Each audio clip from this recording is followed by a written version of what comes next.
Hey guys, welcome back. For quite some time now I've been thinking about revising my photography website. I've sort of ended up with it the way it is by accident. I'll explain that shortly. So what better time than during the lockdown to review the site, work out what I need to change and do so.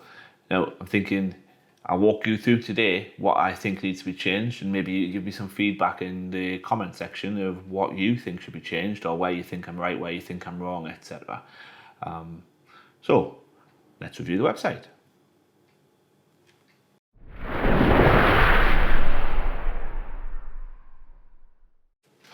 Okay, so I thought it'd be useful to give you a little bit of background, really. My background and the background of how I ended up with the site as it is now. I have been self-employed pretty much all my life. I've probably taken an interest in marketing for pretty much all of that time. So I do know quite a bit about web design, marketing generally. By no means it's not my main vocation or anything, but I'd say I know more than the average person. Yet I've still ended up with this website that's got a lot of things wrong with it. So I'm going to review the website, go through the things I think need to be changed. But one thing to bear in mind, it's a principle I learned probably 20 years ago when it comes to online marketing and websites. Unless you've got a massive budget in which to promote the fact that you've rebranded or changed a lot, then you should never change more than 1/3 of the appearance of a website in any one go. Bear with me. So, for example, if you take on a new logo, it's not a good idea to change everything else about your website at the same time. If you decide to update or change the photos in your portfolio, not the best idea to change the entire layout of the website. It's not actually always a good idea to change all of your portfolio at once. It's better to filter some in and filter some out. If you're going to change the text or the terms on your website or the layout of your website, it's not a good idea to change the photos at the same time. Not always a great idea to change the logo at the same time. There used to be a rule of thumb that you should never change more than 1/3 at once. And the reason for that is, imagine Mr. Client is looking for a photographer in the local town. So he's online, he finds half a dozen websites, has them all open in different tabs, etc. Decides to think about who he wants to book, goes away, comes back a week later. The chances are, unless he wrote it down, he will not remember your name or the name of your company. But what he will remember is some of the visual aspects of your website. A lot of people won't even bookmark the websites they liked. They'll just do the same Google search they did the first time, click on the same links that come up, because obviously you can see which ones have been clicked before. If your website has changed drastically, he may not be sure if it's the same one he looked at before. So if he's already convinced himself over the time he's been thinking about it that that's the one that you're the person he wants to go with, but he comes back and your logo is different, all the photos in your portfolio are different, the layout of your website is different, unless he really made a mental lock on your name, he's not going to remember that that was the website he saw before. But for example, if you change your logo, but the website layout's exactly the same and it's the same images in the portfolio, you probably won't even notice your logo has changed. If you keep your logo the same, the layout of the website is the same, and you put in a few new photos and taking a few photos out, it might take him a beat, but he'll realise it's the same photographer. Equally, if you change the layout of your website, but your logo is the same, you're seeing the same images that you saw before, then he will realise it's the same website, the same photographer, and hopefully that will help you to get more bookings and not lose the fish before they bite on the hook, as it were. Now, if you do want to give your website a full revamp and a complete rebrand, the way to do that is, in most industries, you have an idea of what the sales cycle is, and you may know this from your Google Analytics, depending on how long your website's been up and running and how well you've built it. How long it is from somebody first coming to your website to when they make a booking. For me, according to my analytics and the conversion tracking, it's about 1/3 of people book the first time they visit the website, and the rest, it takes about 2 to 3 weeks. So if I want to change my website entirely, I would change 1/3, wait 3 weeks, change 1/3, wait 3 weeks, change the rest. And that would give me enough time to keep people within the sales cycle, so it shouldn't make too much of a hit on bookings and conversions. But having said that, we'll pop on over to my website. I'll talk you through how it's laid out now, what I think's wrong, what I'm planning on changing, some ideas I've got about how I'm going to change it, that you may or may not agree with. So I'd be interested in your feedback and your thoughts down in the comment section below. As always, constructive criticism, I will listen to everything, but I reserve the right to only go with the things that resonate with me. So anyway, pop online and we'll have a look. So this is my website, and the layout of the website is, when I first started offering photography services for money, I was doing so to mainly friends and family. So the website that I needed at the time wasn't about getting new clients. It was about delivering images to the clients I already had. So now the website's about two things. It's about delivering images still to clients, but it's also about attracting new clients. So when I first started, I had a Smug Mug website, which is excellent for delivering images. But as I started to market and take on more and more clients, people that I've never met who weren't friends of friends, etc., Smug Mug started to get quite expensive. Now, I actually have a pretty good background in designing websites. I have a small company that's like a little side thing that does design websites. So it was fairly simple for me to go off and build my own. And I moved over to Pixieset for delivery of images, which I've integrated into the website. And my website therefore became primarily about attracting new clients.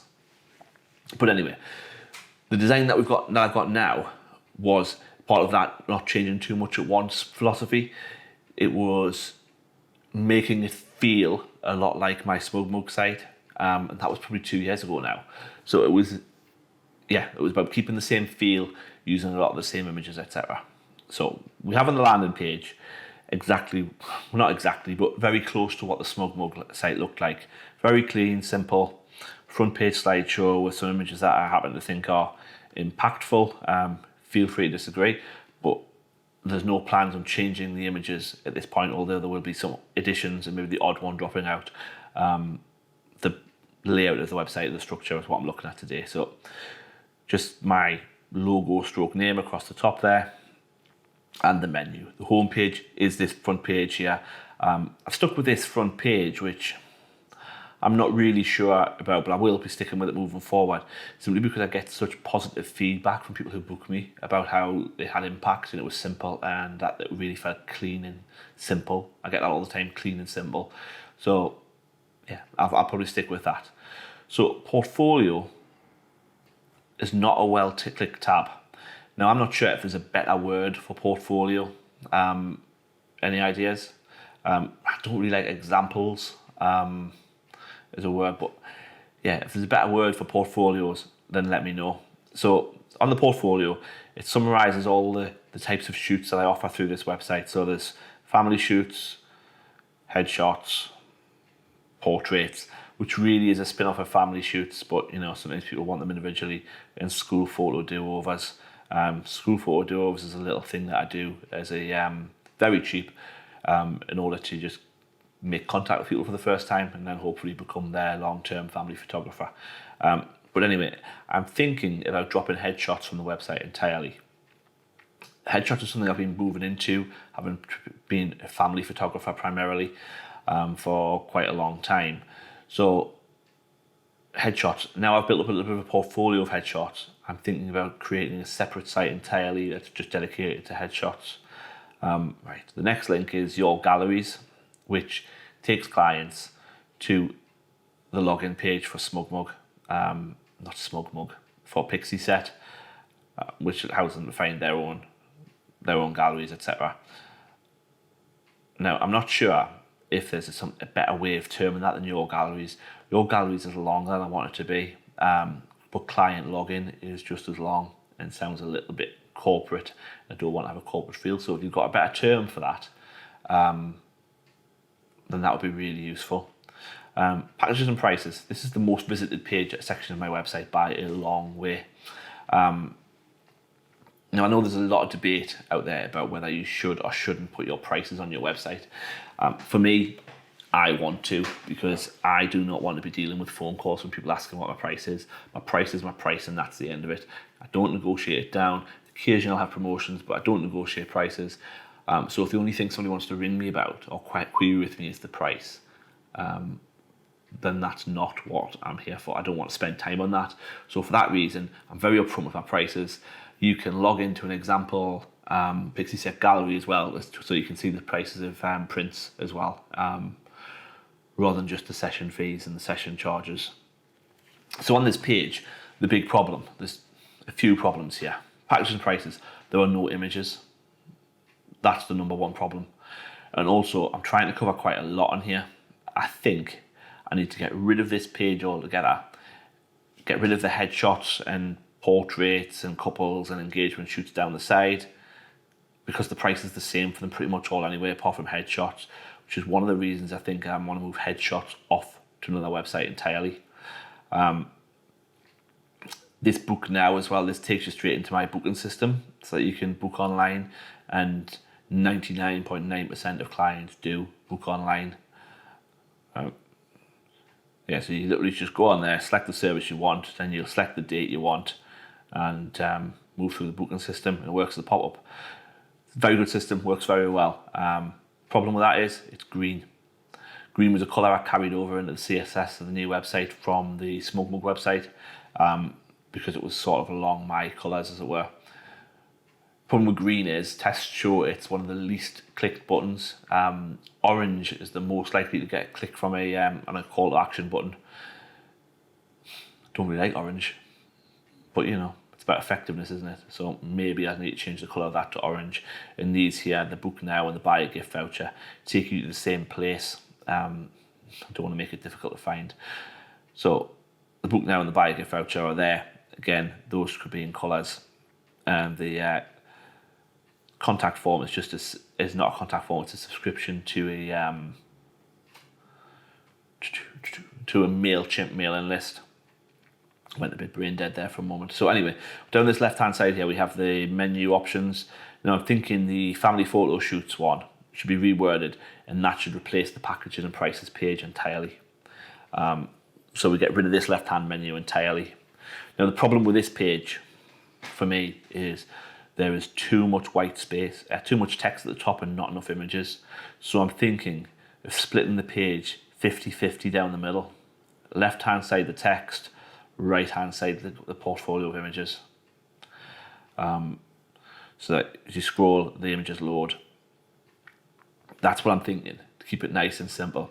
Keep the book now there as well, of course, by putting the text on this side.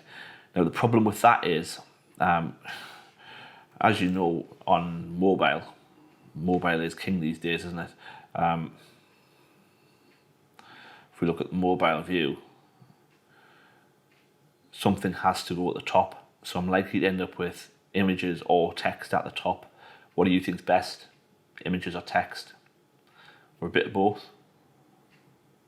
It might be harder to manage the CSS for, but yeah, I don't know what your stats are like, but mine are about a third of people who book visited the website first on a mobile device, according to the analytics, but they actually made their booking on a desktop PC, which is another thing that I was talking about why you don't want to change too much at once. So that's what I'm thinking about there. My blog page, yeah, those headlines are a little bit on the large side. Anyway, I don't publish enough blogs really. But what I tend to do is I turn the blog page off, so it just disappears if I haven't posted anything for a while, and then I turn it back on when I have a new blog post. Not the best thing in the world for SEO, but I try to think about the human beings visiting the website more than I think about the search engines. So what I want to do is make sure that a human being doesn't feel like the website's not being very well tended to. Then we have, of course, just a simple contact page.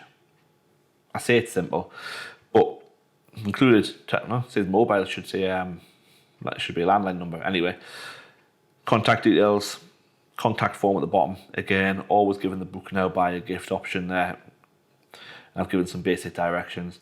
I'm thinking, when the lockdown's over, about filming how you drive to the studio. Because If you know this area, you'll find it very easily. If you're coming from just a little way out, it can be a little bit... It's not an easy place to describe, although it's actually very easy to get to. So I'm thinking maybe filming some videos that show directions. Do you think that would be useful to people? Embedding them so that the passenger could watch it on his phone and see exactly what road to drive down. And the gift cards tab. The gift cards tab has just appeared because of lockdown, and I've noticed I was selling a few more gift cards. So I wanted to make it easy for people to buy one, basically. And the booking system that I use also manages the gift cards, allows people to buy a gift card online. Yeah, and then they can redeem it through the booking system when they need to.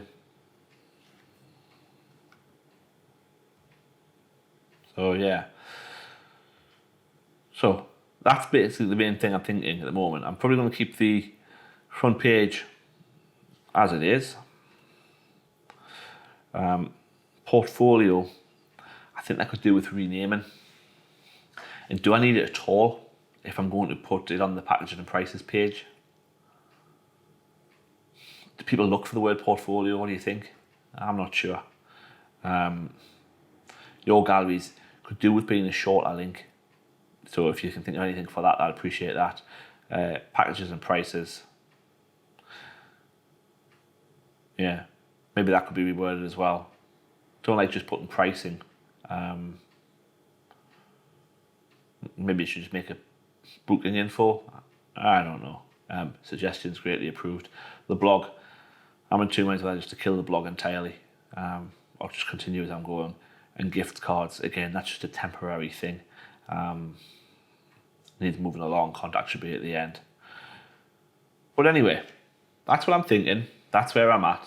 What do you think I should do? I always appreciate your feedback. Whatever you want to say, I'll listen. I might not act upon it, but I will listen. Yeah, so anyway. And what's worked for you on your website? If there's something you did that you changed that's really worked well for you, then that would be great to know. If you don't mind sharing those secrets. If you've got any questions about what I've shown or anything like that, then please just ask away. And I'll see you in the next video.